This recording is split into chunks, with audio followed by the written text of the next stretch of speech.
नमस्कार. ठरलं तर मग मालिकेचा आजचा भाग तुम्ही पाहताय आणि आजचा भाग खरंच खूप छान मजेशीर असा दाखवलाय. त्यामुळे शेवटपर्यंत पाहायला विसरू नका. आता सायलीच तन्वी आहे हे समजल्यानंतर सगळेजण आता सायलीचे म्हणजेच त्यांच्या तन्वीचे खूप कोडकौतुक करतायत, खूप असे लाड करतायत. तर इकडे महिपत, प्रिया, नागराज, सचिन सगळे आता एकत्र येऊन यांना उद्ध्वस्त कसं करायचं याचं प्लॅनिंग करतायत. चला तर मग आजच्या भागाला सुरुवात करूयात. तर सुरुवातीला दाखवलंय की सायली आता म्हणत असते की मी या प्रेमाला आसुसलेले होते. नाही म्हणजे इतके दिवस सायली म्हणून हे प्रेम मला मिळालं, पण आता तन्वी म्हणून जे प्रेम मिळतंय त्याची मात्र मज्जाच काहीतरी वेगळी आहे आणि ती आता थोडीशी भावनिक झालेली असते. तर तिच्याकडे पाहून अर्जुन बोलतो, बायको तू तर आत्ताच रडायला लागलीस, अगं मग पुढे कसं होईल तुझं? त्यावर आता सायली बोलते की काय म्हणजे अजून काही आहे का?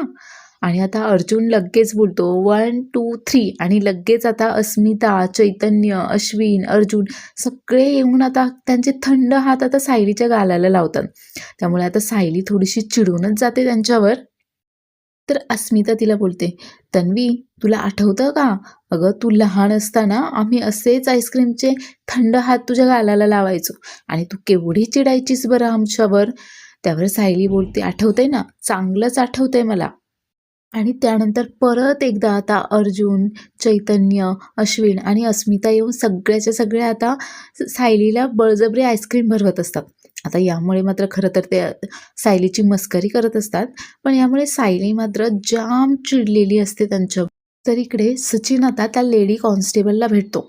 नाही, ही तीच कॉन्स्टेबल असते जी प्रियाला जेलमध्ये असताना फोन वगैरे देऊन मदत करत असते.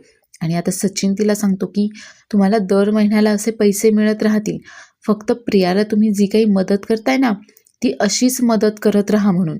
त्यावर ती बाई देखील सांगते की हो, पैसे जर मिळणार असतील तर मग तुमचं काम झालंच म्हणून समजा. त्यावर सचिन सांगतो की हो, हे असे पैसे दर महिन्याला मिळतील, पण आमचे फोन कॉल्स, मीटिंग यामध्ये मात्र काहीही अडथळा यायला नकोय, ते सगळं व्यवस्थित झालं पाहिजे. आणि आता ती हवालदार देखील आता रेडी होते. तर दुसरीकडे इकडे हा राकेश देखील त्या हवालदाराला पैसे देत असतो आणि तो देखील आता त्याला तेच सांगत असतो की माझ्या पप्पांना जेलमध्ये कम्फर्टमध्ये काही देखील कमतरता व्हायला नको आहे, त्यांना जे काही हवं आहे सगळं जेलमध्ये मिळायला हवं आहे. आणि तसंच आमचे मीटिंग्ज असतील, फोन कॉल्स असतील, जे काही असेल ना त्यामध्ये काही अडचण वगैरे यायला नको आहे. तुला असे दर महिन्याला पैसे देत राहीन मी आणि हवे असेल तर यापेक्षा जास्त देखील देईल. आता त्यामुळे हा हवालदार देखील आता लगेच रेडी झाला आहे आणि ही लेडी कॉन्स्टेबल देखील आता सचिनची मदत करण्यासाठी रेडी झालेली दाखवली आहे. तर इकडे कल्पना आता अर्जुनला ओरडतेच की माझ्या भाचीची अशी मस्करी केलेली चालणार नाही हो मला. आणि सायली देखील आता जाम चिडलेली असते अर्जुनवर आणि ती बोलते की तन्वीच्या गालांना असे थंड हात लावणं ही काही फक्त गंमत किंवा मस्करी वगैरे नाही आहे, हा एकदम गंभीर गुन्हा आहे आणि त्या गुन्ह्याची शिक्षा मात्र तुम्हाला होणारच आहे. आता मात्र इथे सुभेदारांच्या घरामध्ये कोर्ट भरलेलं असतं. नाही, आता सायली आता मस्त म्हणजे लटकेपणाने असं ती नाटकच करत असते. तर प्रताप देखील आता लगेच बोलतो की ऑर्डर ऑर्डर, खरं हा गुन्हा आहे आणि आता कोर्ट सुरू होतंय वगैरे असं त्यांचं सुरू असतं. आणि हे पाहिल्यानंतर आता अश्विन, अर्जुन, चैतन्य, अस्मिता मात्र चकितच होतात की आता यांनी काय घरामध्येच कोर्ट बसवलंय की काय. आणि आता प्रताप सांगतो की आता चारही आरोपींच्या पिंजऱ्यामध्ये उभे राहा आणि आता हे चौघेही जाऊन आता मस्त आरोपीसारखं उभे राहिलेले असतात एकसाथ. आणि आता प्रताप बोलतो सायलीला की मिसेस सुभेदार, काय गुन्हा आहे बरं यांचा, सांगा तुम्ही. त्यावर आता सायली देखील सांगते की या चौघांनी देखील माझ्या गालाला थंड हात लावून खूप गंभीर गुन्हा केलेला आहे आणि याची शिक्षा मात्र त्यांना व्हायलाच हवी आहे. तर अर्जुन बोलतो की सायली, अगं आम्ही मजाक करत होतो, आम्ही मस्करी करत होतो तुझी. त्यावर आता प्रताप बोलतो की लगेच ऑर्डर ऑर्डर, असं तुम्हाला बोलण्याची संधी दिली जाईल तेव्हा बोला तुम्ही.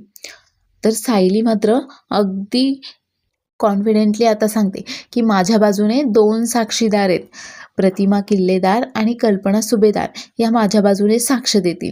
त्यावर आता अर्जुन बोलतो की मम्मा तू पण? तर आता कल्पना आणि प्रतिमा मात्र खुश असतात. तर प्रताप विचारतो की आता या चौघांमध्ये मुख्य गुन्हेगार कोण आहे बरं, मुख्य आरोपी कोण आहे? त्यावर सायली सांगते की मुख्य आरोपी आहे अर्जुन सुभेदार आणि आता हे ऐकल्यानंतर अर्जुन बोलतो, काय मी मी कुठे, माझ्याबरोबर हे तिघे पण होते ना, या तिघांनी पण तुला थंड हात लावले ना आणि आईस्क्रीम खाऊ घातलं ना, मग मी एकटाच कसा बरं? तर प्रताप सायलीला विचारतो की मिसेस सुभेदार, तुम्हाला काही सांगायचं आहे का?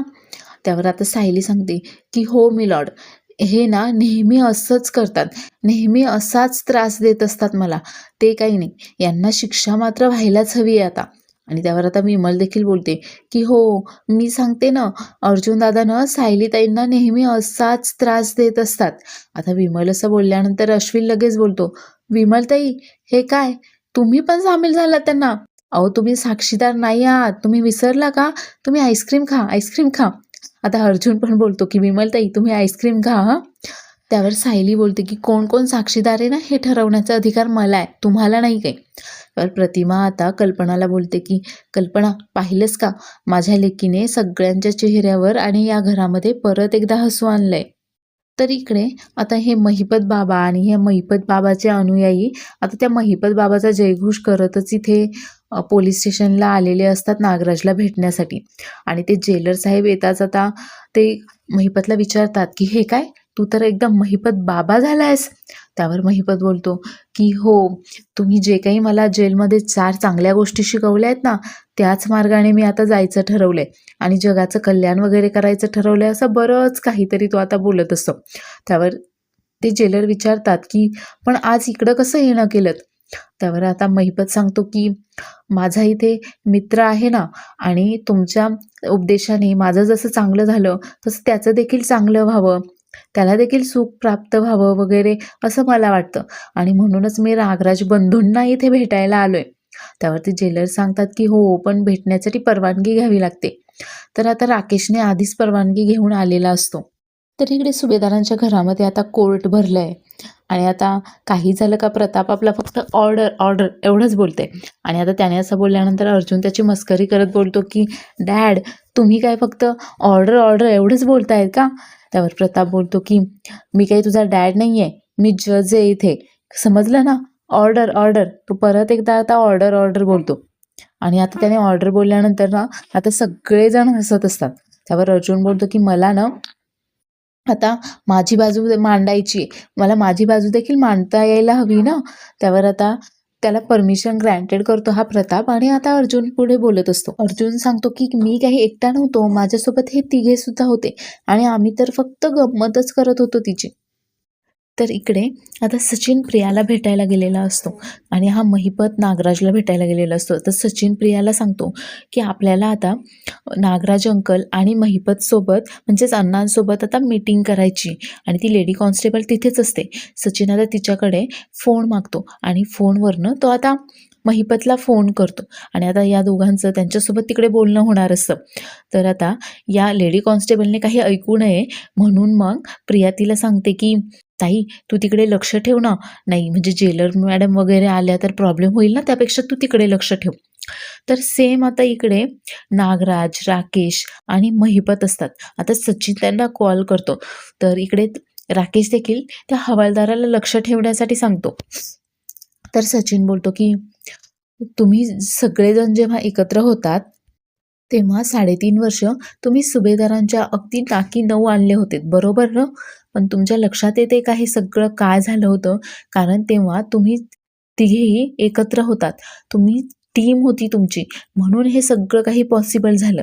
आणि आता मात्र आपण जर असे वेगवेगळे प्रयत्न करत राहिलो तर मात्र मग आपल्याला हाती काहीही लागणार नाही आहे. म्हणूनच मला असं वाटतंय की आपण परत एकदा आपली टीम बनवली पाहिजे त्या सुभेदारांना आणि किल्लेदारांना उद्ध्वस्त करण्यासाठी.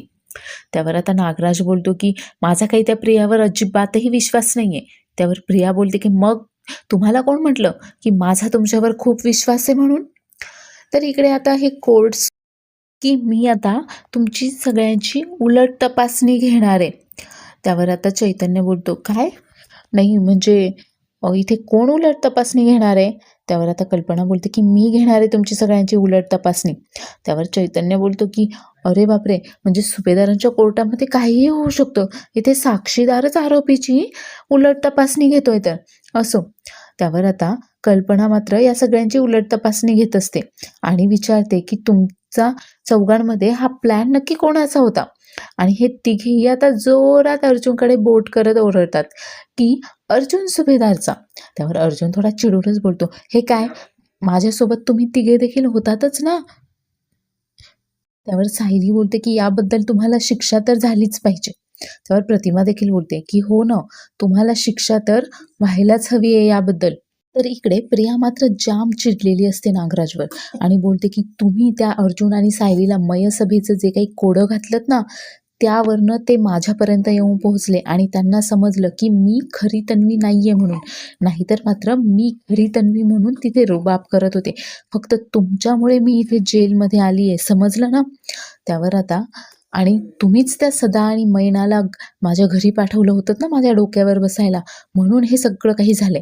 त्यावर नागराज तिला चिडूनच बोलतो की हो, पण त्याआधी तू आमच्या डोक्यावर बसली होतीस ना, हे विसरू नको. तेवढ्यातच तो कॉन्स्टेबल येतो आणि त्यांना सांगतो की अहो तुम्ही हळू बोला ना, तुमचा आवाज बाहेरपर्यंत येतोय, जेलर आला तर प्रॉब्लेम होईल. तर इकडे देखील ती लेडी कॉन्स्टेबल येऊन आता प्रियाला सांगते की अगं जरा हळू बोल.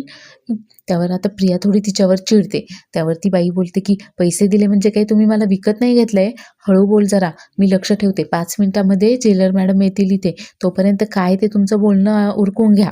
तर इकडे तो हवालदार देखील महिपतला आणि नागराजला तेच सांगत असतो की फक्त 5च मिनिट आहेत तुमच्याकडे, तुमचं बोलणं पटकन आवरून घ्या. जर आपण पकडलो गेलो ना, तर माझं देखील जॉब जाईल. तर प्रिया आता नागराजला आणि महिपतला सांगते की आपण आता एकत्र यायला हवंय. नाही म्हणजे सुभेदारांची आणि किल्लेदारांची जर वाट लावायची असेल तर आपल्याला परत एकदा एकत्र यायला हवंय, टीम बनवायला हवी आहे. तर इकडे आता अर्जुन आणि त्याच्या टीमला काय शिक्षा द्यायची ते सुरू आहे. त्यावर आता कल्पना सांगते की तुम्हाला अशी शिक्षा देत आहे अर्जुन की आता तू ऑफिस सुटल्यानंतर लवकर घरी यायचं आहेस ऑफिसमधनं. त्यावर सायली बोलते की या शिक्षेने काय होणार आहे बरं. त्यावर प्रताप बोलतो की नाही नाही, याची ना कॉफी बंद करायला हवी आहे. त्यावर आता अर्जुन बोलतो की कॉफी, नाही नाही डॅड, माझी कॉफी कशाला बंद करताय बरं. तर प्रतिमा बोलते की तू ना सायलीला घेऊन ये ना, 3-4 दिवस मस्त कुठेतरी फिरायला जा. त्यावर अस्मिता तिला बोलते की प्रतिमा आत्या, अगं तू शिक्षा देतेस की त्याचे लाड करतेस बरं. तर सायली बोलते की नाही नाही, शिक्षा तर मीच देणार आहे. त्यावर अर्जुन बोलतो की बायको, फार कठीण कठोर अशी शिक्षा देऊ नकोस हं, थोडी सॉफ्ट शिक्षा दे मला. त्यावर सायली बोलते की हो, आणि आता ना तुम्ही 100 उठाबशा काढायच्या आहेत आणि हीच तुमची शिक्षा आहे. त्यावर अर्जुन बोलतो की काय, 100 उठाबशा, नको नको, अगं दुसरी काहीतरी शिक्षा दे ना. त्यावर कल्पना त्याला बोलते की अर्जुनने आता 100 उठाबशा काढल्यानंतर त्याला आता स्वतःच्या पायांवर चालता पण येणार नाहीये. तर अर्जुन देखील आता उठाबशा काढत असतो. आणि आता सायली, चैतन्य, अर्जुन, अश्विन आता अर्जुनच्या त्या उठाबशा मोजत असतात. तर इकडे ही प्रिया मात्र आता कॉलवर नागराज आणि महिपतला तिच्या टीममध्ये वळवून घेण्याचा प्रयत्न करत असते. तर नागराजला मात्र पहिल्यांदा हे काही पटत नाही. तर महिपतला मात्र हे पटतं आणि महिपत बोलतो की हे बघा नागराज शेठ, आपण वरवर फक्त चांगलं बोलायचं आणि आत मात्र आपल्याला जे वागायचं आहे ना तेच वागायचं आणि त्या किल्लेदारांची आणि सुभेदारांची आपल्याला वाट लावायची आहे. त्यावर हा राकेश देखील नागराजला समजावतो की पप्पा, प्रिया बरोबर बोलतीये, आता आपल्याकडे दुसरा काही ऑप्शनही नाही आहे. आपण 5 जण जर एकत्र आलो, टीम बनवली ना, तरच आपल्याला हे शक्य आहे. तर प्रिया देखील सांगते का आपल्या 5 जणांची तोंड जर 5 बाजूला असतील ना, तर मग मात्र आपल्याला काहीही करता येणार नाही आहे.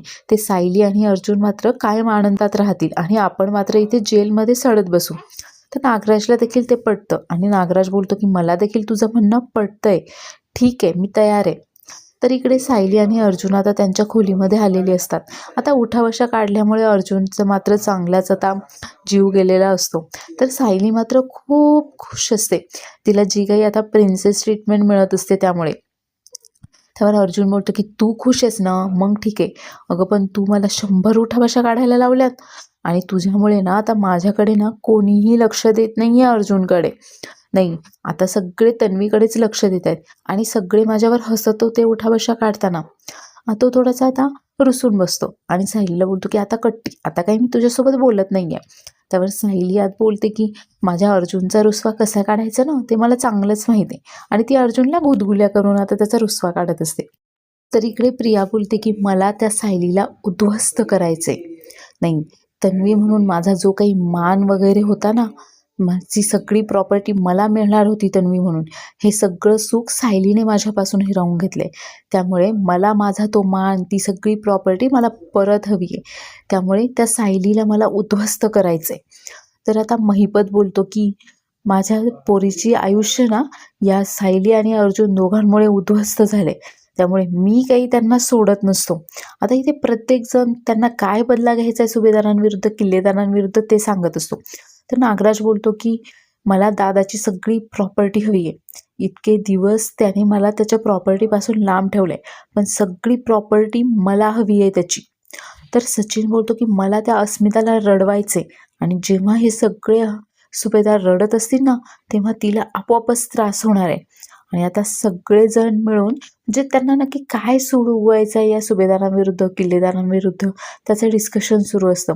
आणि आता हे सगळेजण मिळून एक काहीतरी मोठं प्लॅनिंग करणार आहेत, आणि त्या प्लॅनिंगमध्ये ते आता सुभेदार आणि किल्लेदार अगदी बेसावत असताना परत एकदा त्यांच्या आनंदावर विरजण टाकणार आहेत, हे मात्र नक्की. पुढील भागामध्ये आपल्याला पाहायला मिळणार आहे की आता हे सगळे मिळून नक्की काय प्लॅनिंग करणार आहेत. तर सायलीला अगदी प्रिन्सेस ट्रीटमेंट मिळते आहे. सायली आता झोपेतून उठते, तर सगळेजण खोलीमध्ये हजर असतात आणि ती पाहते तर 9:30 वाजलेले असतात घड्याळामध्ये. आता सायली बोलते की मी पटकन आवरते आणि पटकन खाली येते. तर लगेच प्रतिमा आणि कल्पना तिला कोलगेट आणि ब्रश देतात. तर सायली लगेच बोलते की तुम्ही सगळेजण मला अशी प्रिन्सेस ट्रीटमेंट काय देताय. त्यावर कल्पना तिला बोलते की अगं तू तर प्रिन्सेसच आहेत आमच्या घरची. आणि आजचा एपिसोड इथेच संपतो. आजचा एपिसोड आवडला असल्यास चॅनलला लाईक, शेअर आणि सबस्क्राईब करायला विसरू नका. धन्यवाद.